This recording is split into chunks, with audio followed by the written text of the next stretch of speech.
Pourquoi êtes-vous ici? Bien parce que je suis attaché personnellement à la Méditerranée, parce que paradoxalement, je suis maire d'une commune qui n'est pas celle de mes origines, puisque ma mère est née en Algérie et à la suite de la décolonisation, eh bien, elle est allée dans le territoire métropolitain. Donc affectivement, je suis lié à la rive sud de la Méditerranée.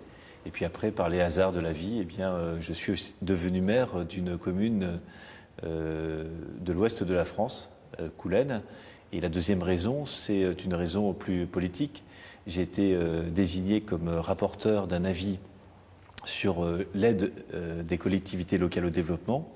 Et je pense qu'il y a vraiment un champ important pour les collectivités locales d'Europe pour participer à des actions concrètes de partenariat avec les villes du bassin méditerranéen.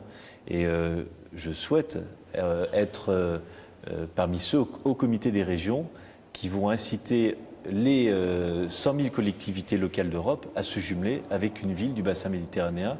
C'est un enjeu humain, culturel, mais c'est aussi un enjeu de développement économique, parce que je crois à la Méditerranée comme zone de prospérité économique, mais c'est aussi un enjeu formidable en termes de stabilité politique.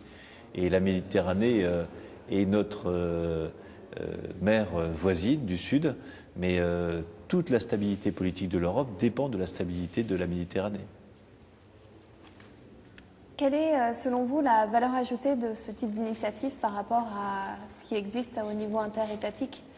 On voit bien qu'au niveau étatique, il s'agit de relations diplomatiques qui sont parfois freinées par des contingences internationales.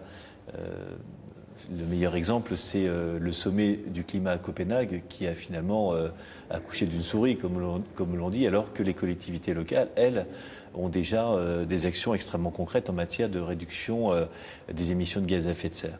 Je crois que pour la Méditerranée, c'est pareil.